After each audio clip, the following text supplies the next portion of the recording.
Nós temos trabalhado na exposição, não de toda a carta do apóstolo Paulo à igreja de Corinto, mas alguns capítulos e porções dessa carta. Já conversamos, e o objetivo é falar sobre ruídos que são cancelados pelo Evangelho. Então, muitas vozes, quando o Evangelho entra, essas vozes são eliminadas e nós conseguimos ouvir o que Deus pensa a respeito daquele assunto. Nos primeiros 4 capítulos, nós vimos que o poder do Evangelho restaura comunidades divididas. Do capítulo 5 ao capítulo 8, nós percebemos que o poder do Evangelho reorienta posições distintas a respeito da cultura e do sexo. E a partir do capítulo 9, nós veremos que o Evangelho, ele une pessoas culturalmente divididas. A igreja de Corinto, ela era uma miscelânea. E a gente sabe que quando você junta pessoas diferentes, problemas e tensões aparecem. Até mesmo porque não existem pessoas iguais. Eu fico pensando, se eu brigo comigo mesmo, sozinho, só eu faço coisas que eu não quero fazer, eu penso coisas que eu não quero pensar, eu ajo de maneira que às vezes eu abomino e eu brigo comigo mesmo. Imagina com a minha esposa, com os meus filhos e na comunidade dos santos e dos discípulos de Jesus. Mas temos uma boa notícia. O Evangelho está aqui, presente, para nos orientar e nos trazer à memória o porquê que nós somos uma igreja. Qual é o propósito e objetivo da nossa missão? Quais sacrifícios nós podemos e faremos, como já temos feito, para alcançar quem ainda não foi alcançado pelo Evangelho. Tendo por base o Evangelho, tendo por base 1 Coríntios capítulo 9, nós vamos para o final dessa carta. A conclusão de Paulo acerca desse assunto. Depois a gente volta. A partir do versículo 19, o apóstolo Paulo diz assim: embora eu seja um homem livre, fiz-me escravo de todos. Escravo mesmo. Me coloquei como sujeição a outras pessoas. Minha vontade já não importa mais.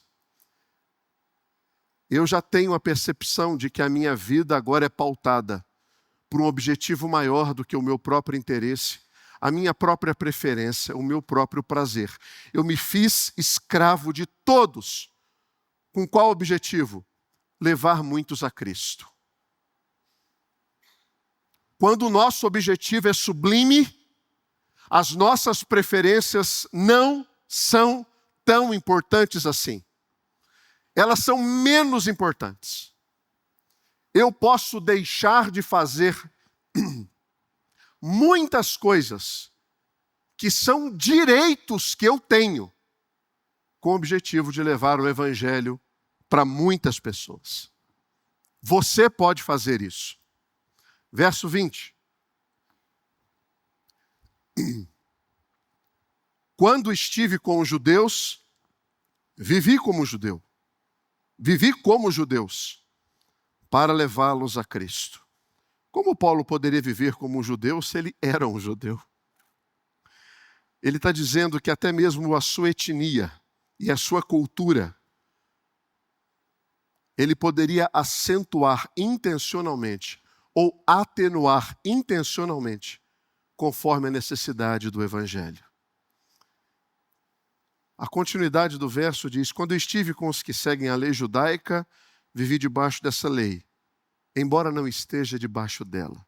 Agi desse modo para levar Cristo àqueles que estão debaixo da lei. Quando estou com os que não seguem a lei judaica, também vivo de modo independente da lei para levá-los a Cristo. Não ignoro, porém, a lei de Deus. E aqui ele faz a distinção entre a lei judaica e a lei de Deus. Não ignoro a lei de Deus, pois obedeço à lei de Cristo. Quando estou com os fracos, também me torno fraco, pois quero levar os fracos a Cristo. Sim, tento encontrar algum ponto em comum com todos, fazendo todo o possível para salvar alguns. E aqui está a frase-chave da conclusão de Paulo, versículo 23. Faço tudo isso para espalhar as boas novas e participar de suas bênçãos. Aqui a gente encontra o propósito pelo qual Paulo consegue renunciar direitos e até mesmo fazer coisas que ele acredita que ele não precisaria fazer, com o objetivo de espalhar as boas novas. No verso 24 ele diz: vocês não sabem que numa corrida todos competem, mas apenas um ganha o prêmio. Portanto, corram para vencer. Na conclusão do capítulo 9, Paulo vai utilizar dois elementos, dois exemplos, duas figuras para expor o seu propósito. Ele fala de uma posição de escravo e ele fala de uma posição de atleta. Como escravo, ele renuncia o controle daquilo que ele tem preferência.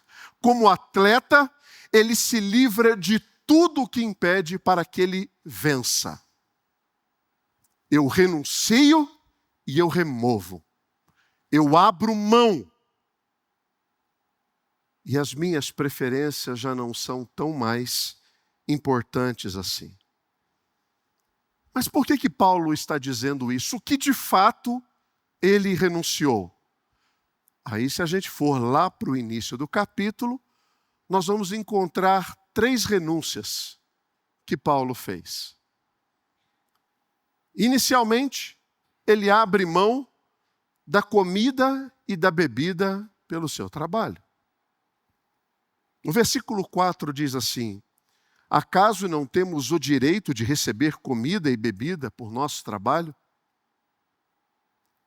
Paulo está fazendo uma referência a uma controvérsia sobre comer carne oferecida a ídolos. Essa controvérsia ele trata no capítulo 8. Quase toda a carne dos mercados da cidade de Corinto tinham sido apresentada aos ídolos daquela cidade. Muitos templos, muitas religiões distintas, pagãs, as pessoas levavam até os seus deuses animais que eram mortos, sangue aspergido. E aí, o que vamos fazer com essa carne? Fica para o sacerdote. O sacerdote já tem muita carne. O freezer já está cheio. Vamos vender. E aí vendia para qual açougue? Açougue da deusa Diana, açougue da deusa Ártemis, açougue de Baal, açougue de Exu, açougue de Iemanjá, açougue de... E aí? Não, pastor. A gente não pode comer essas carnes em hipótese alguma. Isso foi consagrado a ídolos, isso não pode vir para a mesa dos discípulos de Jesus, porque afinal de contas, se nós compactuamos com isso, nós estamos alimentando esse comércio, enriquecendo essas pessoas, e vai que vem coisa ruim para minha casa também. Não, Deus me livre, eu não quero essas coisas não, pastor. Chá para lá. Essa era uma controvérsia. Mas tinha um outro grupo que dizia assim: meus irmãos, vocês foram lavados pelo sangue do Cordeiro. O sangue de Jesus te purifica de todo pecado. O diabo não pode te tocar. Lembra da questão do casamento? O casamento de uma mulher cristã com um homem não cristão, você santifica a sua mulher, você santifica o seu marido, você santifica os seus filhos. será que não é possível que esse negócio desdobre para uma leitoinha pururuca na sua mesa? Um baconzinho ali? Ah, não, mas isso é muito complicado, eu não consigo, Deus me livre. Mas você come. Não, eu como. Não, mas aí eu me escandalizo. Então, eu renuncio a esse direito, porque você ainda é fraco. Então, para que você não pense que eu estou em pecado, por amor a você, eu faço isso. Mas, não tem nenhum problema, tá? Nenhum problema. Pastor, e aqueles frangos de macumba? Não tem nenhum problema. Inclusive, uma sugestão para o almoço do Dia dos Pais aí, de repente, se estiver voltando para casa aí. Essa era uma controvérsia. E Paulo está dizendo, tem um problema. Mas eu renuncio a esse direito. A segunda renúncia que o apóstolo Paulo faz está no versículo 5. Não temos o direito de levar conosco uma esposa crente, como fazem os outros apóstolos, ou como fazem os irmãos do Senhor e Pedro? É verdade.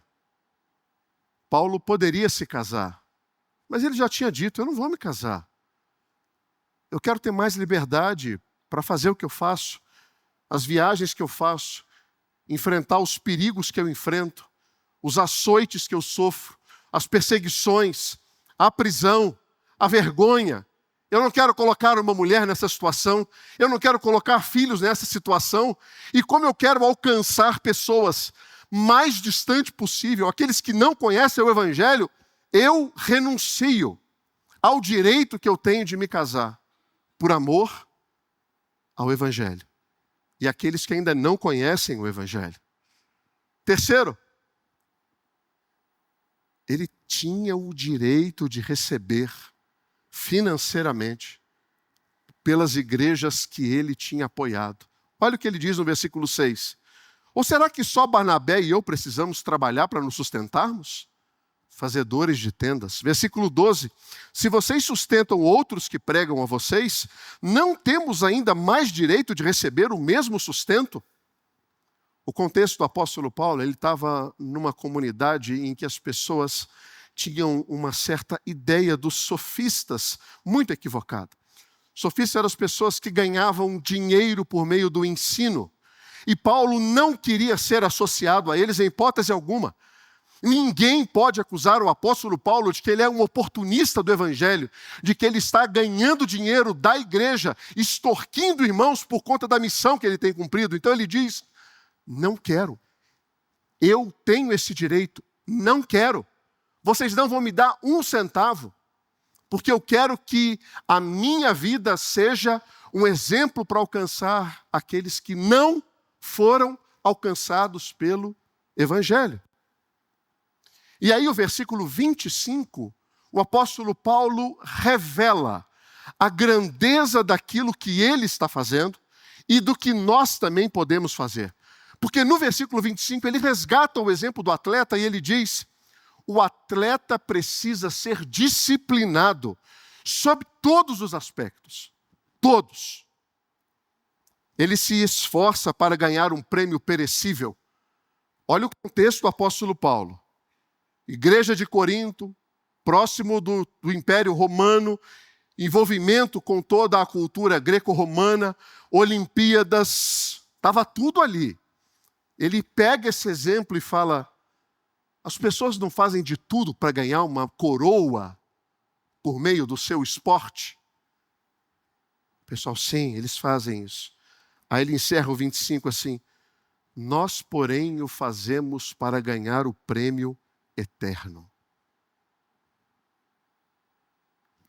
Quem é o maior medalhista olímpico de toda a história? Um nadador chamado Michael Phelps. Esse cara tem 28 medalhas olímpicas. Ele tem mais medalha do que 70% dos países que competem às Olimpíadas e tem medalha olímpica. Ele sozinho.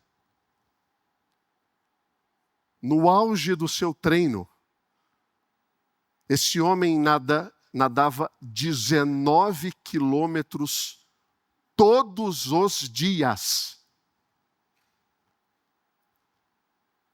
Em torno de 6 a 8 horas nadando todos os dias.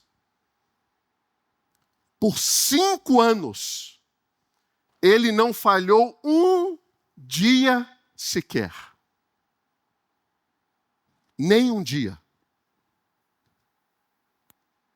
Natal, piscina.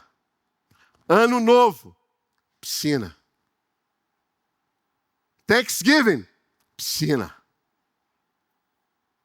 Até no dia mais importante do ano, o Dia dos Pais hoje. Piscina. Piscina. Estava lá. Mais de 1.800 dias sem falhar. Ah, você sabe, eu gosto do visual de barba. Não pode ter barba. Não, eu gosto de usar roupa confortável para nadar. Não pode. E aí Paulo fala, se essas pessoas fazem isso por algo perecível, e nós, que compartilhamos o Evangelho com pessoas que não conhecem a Cristo e vão se render a Ele? E nós encontraremos essas pessoas toda a eternidade. Será que nós não podemos renunciar a algumas coisas? Por esse propósito? Com esse objetivo? Ah, podemos. Então eu tenho 2 aplicações para nós. Uma para a igreja, como um todo, genérica, mas também pessoal. E uma para mim e para você, para sair daqui sabendo o que nós temos que fazer. Pensando um pouquinho na igreja. 3 provocações. Se nós quisermos alcançar pessoas que não conhecem o Evangelho, nós precisamos sacrificar preferências. Em que sentido, Gustavo? Em todos os sentidos. Todos os sentidos. À medida em que nós frequentamos uma comunidade, nós vamos nos afeiçoando a determinadas coisas. A nossa igreja tem tido um problema de espaço. E eu fico olhando para esse espaço vazio aqui, em vários cultos. Quantos irmãos e irmãs aqui estariam dispostos no culto das 11 horas a se assentar aqui para que caiba mais pessoas aí? Ah, pastor, esse aqui é o meu lugar. É daqui que eu gosto de ouvir quem está pregando. Meu bisavô sentava aqui, meu avô sentava aqui, minha mãe sentava aqui e eu vou sentar aqui. Esse é o lugar da família. Eu chego mais cedo para sentar aqui. E quando tem gente aqui, o culto nem é o mesmo. Porque a unção para mim está ali.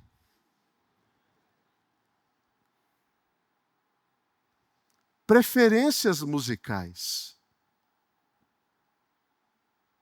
Ah, mas eu gosto mesmo, são dos hinos. Ah, eu gosto mesmo é do coro. Ah, eu gosto mesmo é dos cânticos. E aí? Fazemos o que fazemos pensando em quê e em quem? E por quê?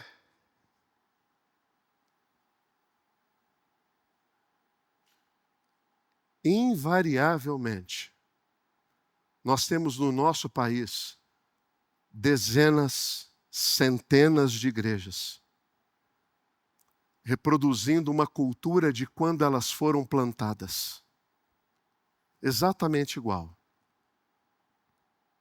uma cultura que comunicava muito bem na sua geração e que hoje destoa completamente de onde elas estão e da missão que elas têm a desenvolver.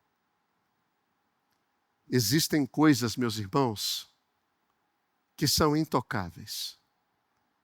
E essas foram determinadas por Deus. A estrutura litúrgica não é definida por homens. Deus definiu isso. É assim que Ele deseja ser adorado e é assim que nós o iremos adorar. Mas tem muitas igrejas. Jamais permitiremos que um altar de Satanás seja colocado na igreja. O quê? A bateria. Não entra.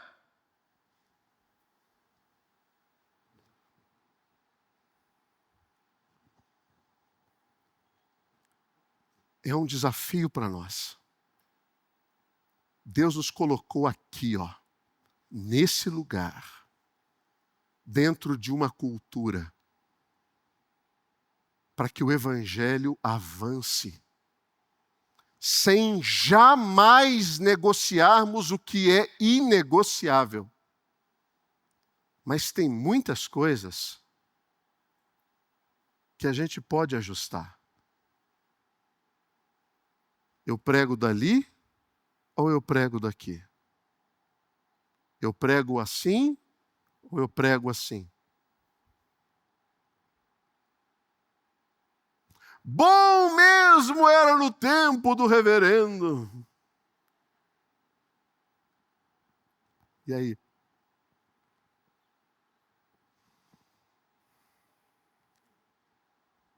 Segunda provocação. Profundidade e largura importam. Nós sempre iremos pregar a verdade com precisão. Nós sempre iremos buscar fidelidade doutrinária. Sempre! Sempre!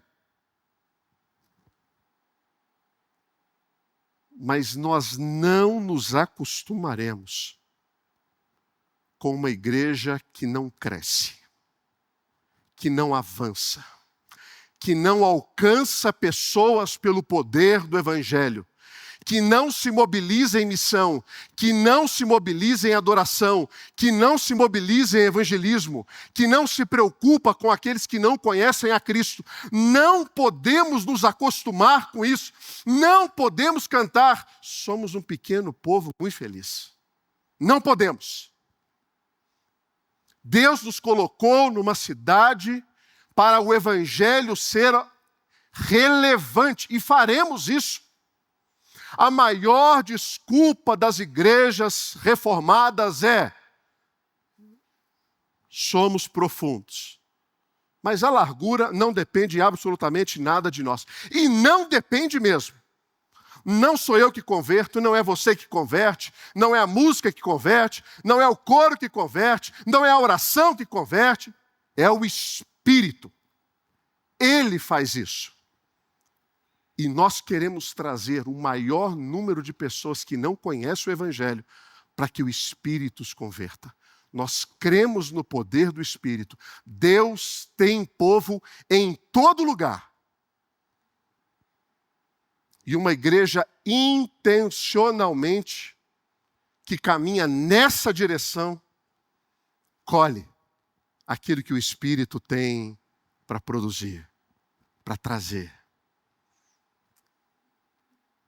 Profundidade importa, largura também. Terceira provocação. Aquela frase lá, passou.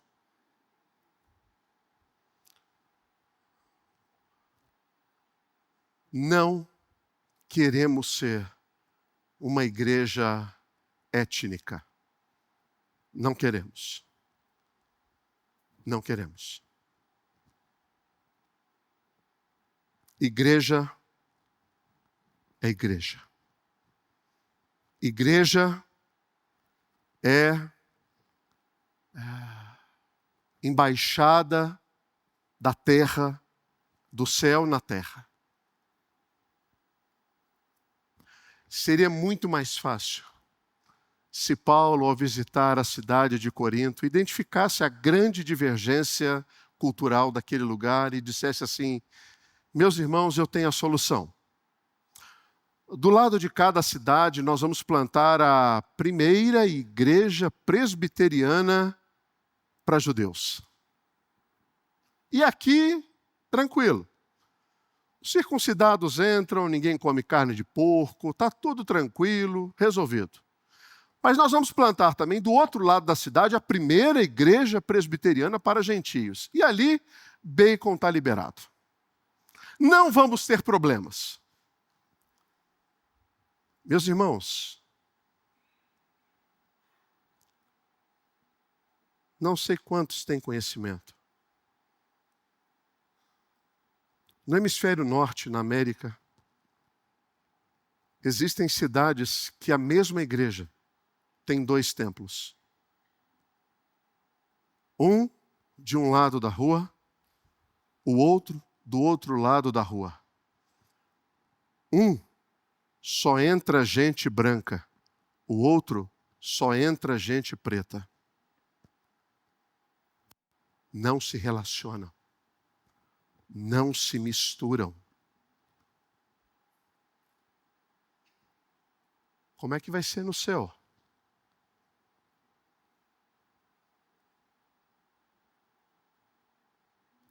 Será que viveremos setorizados lá?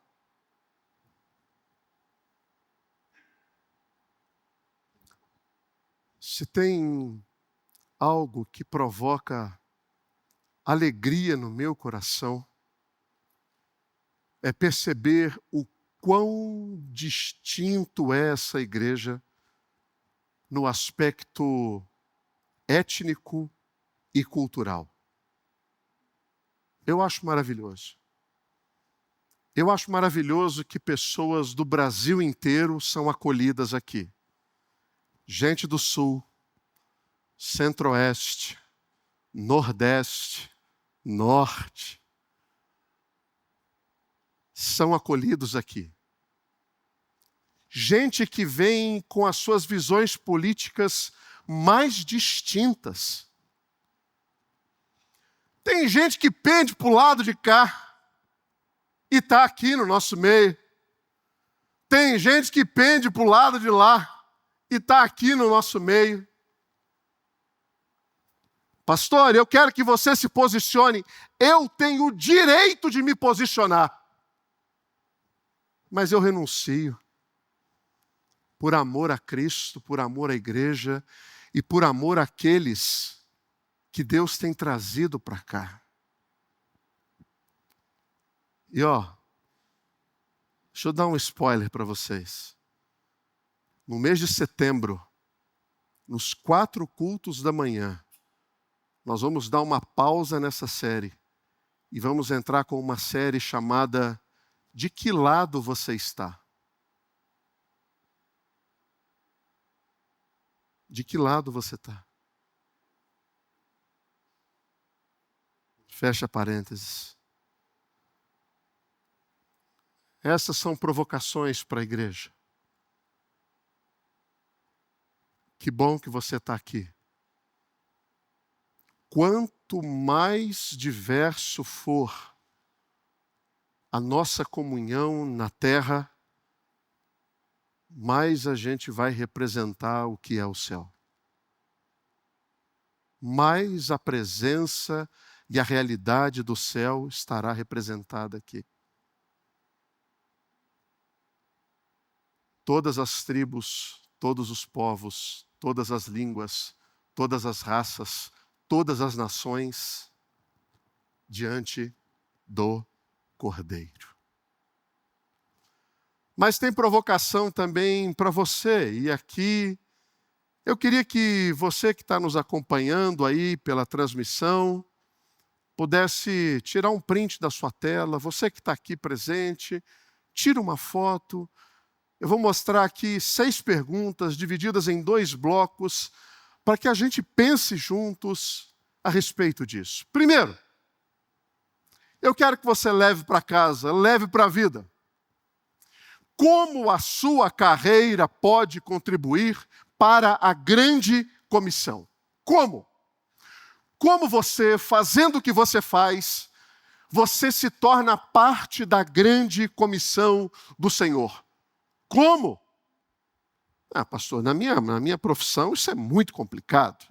Isso é muito difícil. Olha, Deus coloca você onde você está para que você seja discípulo ali. Eu não chego onde você está. A igreja provavelmente não chega onde você está. Mas você está lá. Eu não sei onde você está. Você pode estar trabalhando no hospital, você pode ser advogado, você pode ser juiz, você pode ser médico, você pode ser cuidador, cuidadora, pedreiro, pedreira, gari.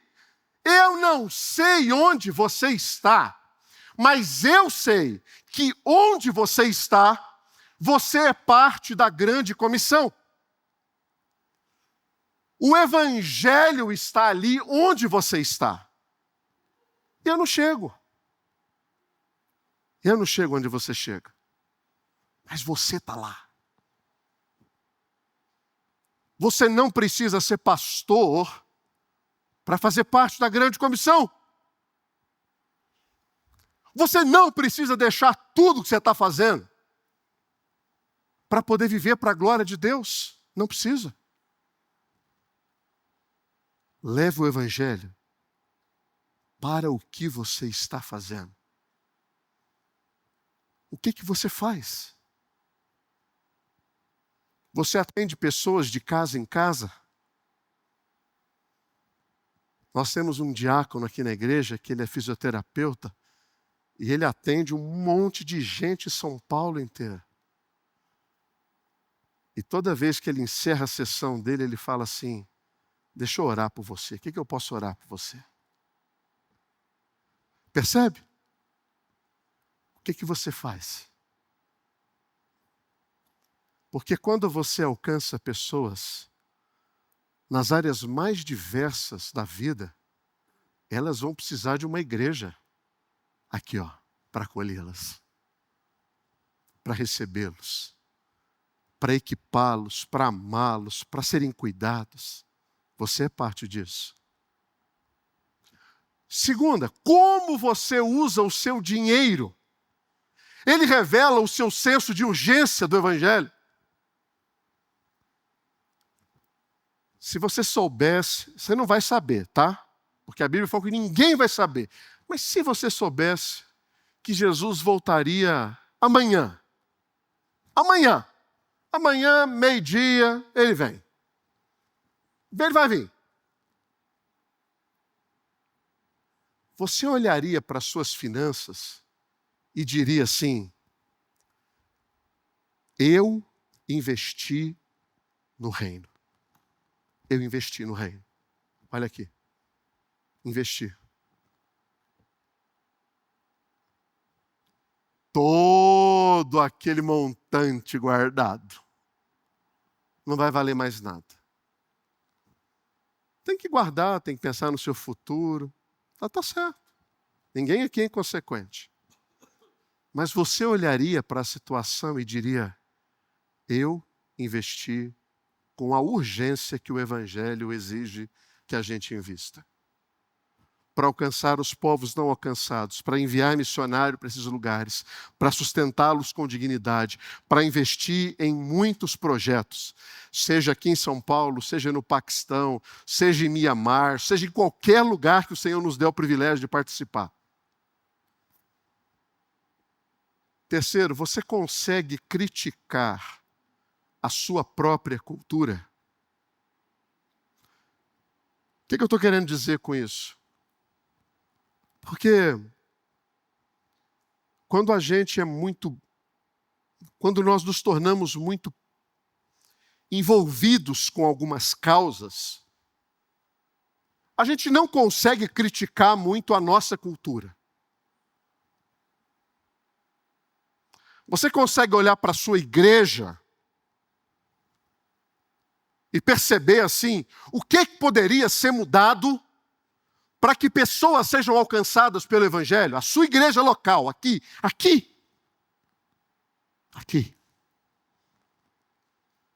Você consegue olhar para a sua posição política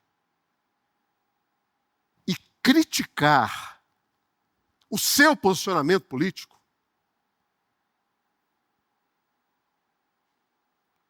Existe Messias de direita, mas existe Messias de esquerda. Para muitas pessoas, a salvação está nesses Messias. Você consegue criticar o seu governo queridinho de direita? Você consegue criticar o seu governo queridinho de esquerda? Você consegue olhar para as notícias de ambos os lados e dizer assim, que vergonha, tem que ser preso, tem que ser julgado, tem que devolver? Ou não, ou é só o outro lado?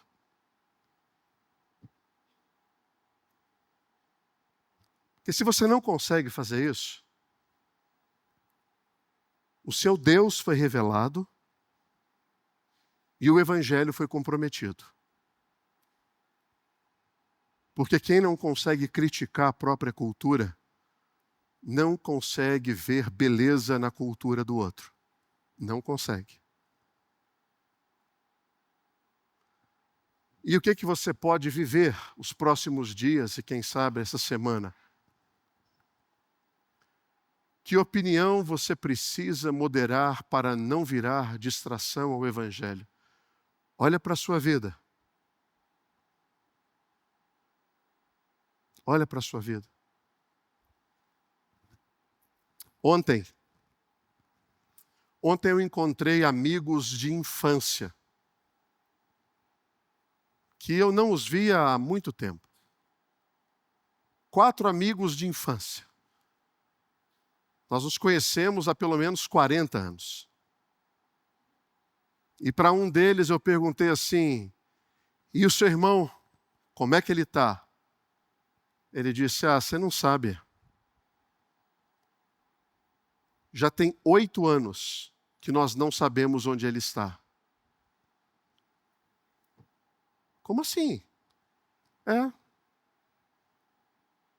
Em outubro de 2017, ele parou o carro em frente à casa do meu pai e da minha mãe, desceu do carro, olhou para eles e disse, vocês vão votar em quem? Pai e mãe. Pai e mãe.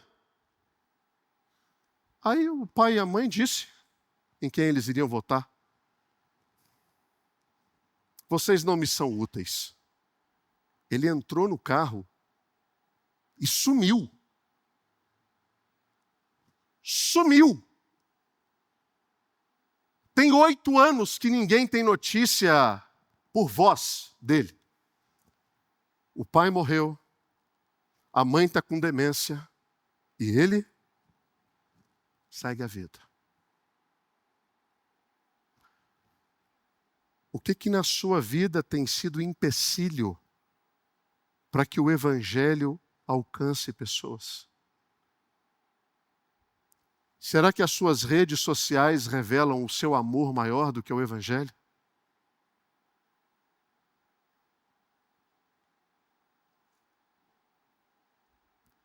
Quais direitos você tem que você está renunciando para que pessoas sejam alcançadas? Você separaria uma noite por mês para abrir a sua casa, a sua mesa, para receber pessoas que não conhecem a Cristo?